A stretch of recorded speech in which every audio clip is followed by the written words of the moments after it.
بسم اللہ الرحمن الرحیم۔ عزیزان گرامی، بات یہ ہے کہ ہم نے غزہ کے مسئلے کو پیٹھ پیچھے پھینک دیا ہے۔ جب کوئی چیز مسلسل ہوتی رہے تو پھر اس کی تازگی ذہن میں برقرار نہیں رہتی، لوگ بھولنا شروع ہو جاتے ہیں، لوگ اس کے عادی ہو جاتے ہیں۔ چنانچہ غزہ میں جو 15-20 ہزار بچے اور 10-15 ہزار عورتیں شہید ہوئیں اور لوگوں کو کھانے کو نہیں مل رہا ہے، پینے کو پانی نہیں مل رہا ہے، ان کے گھر برباد ہو گئے۔ جب وہ بلڈنگیں برباد ہو گئی تو وہ خیموں میں آ گئے، تو اب خیموں پر بھی بمباری ہو رہی ہے اور کوئی ان کی مدد نہیں کر رہا۔ مسلمان ممالک اس طرح سوئے ہوئے ہیں کہ کسی کو خیال بھی نہیں آتا۔ غیر مسلم ممالک جو ہیں وہ ورلڈ کرمنل کورٹ میں گئے ہیں اور کوئی مسلمان ملک وہاں نہیں گیا۔ کسی مسلمان ملک نے ان کا ساتھ دینے کے لیے ذرا بھی حامی نہیں بھری، حالانکہ بڑے مسلمان ممالک موجود ہیں، پاکستان جیسا ایٹمی ملک موجود ہے، اس کے ساتھ مصر موجود ہے، ایک بڑا ملک ہے، سعودی عرب ہے جو کبھی مسلم امت کی رہنمائی کیا کرتا تھا۔ سوال یہ کہ کسی کے کان پر جوں نہیں رینگتی۔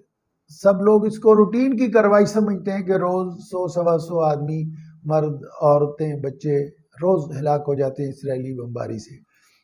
سلامتی کونسل نے اور جنرل کونسل نے اس کے مذمتی قراردادیں پاس کی ہیں، لیکن اسرائیل اس پر عمل کرنے کے لیے تیار نہیں ہے، اور امریکہ، برطانیہ، فرانس اور یورپ اس کی حمایت سے پیچھے ہٹنے کو تیار نہیں ہے۔ سوال یہ ہے کہ اس مسلمانوں کی اس بے حمیتی کا ان کو کب احساس ہوگا؟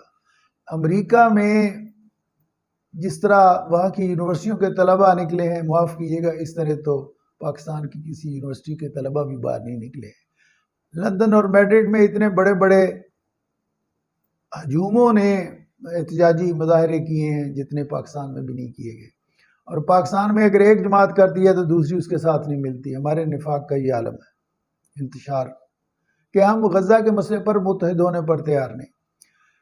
50 مسلم ممالک ہیں جہاں اکثریتی مسلم حکومتیں ہیں، اور وہاں کروڑوں کی نہیں، مسلمانوں کی آبادی اس وقت 2 ارب کے قریب ہے۔ تو 2 ارب مسلمانوں میں اور 50 مسلم میجورٹی کنٹریز میں اتنی ہمت نہیں، اتنی حمیت نہیں کہ وہ اکٹھے ہو کر اس کی مذمت کریں اور اس کے لیے کوئی لاحہ عمل سوچیں کہ اس کا حل کیا کرنا ہے، جنگ کیسے بند کرانی ہے، اور غزہ کے مجاہدین کی مدد کیسے کرنی ہے۔ کوئی ان کی مدد نہیں کر رہا، اور عالمی طاقتیں اپنے اپنے مفادات کا کھیل کھیل رہی ہیں۔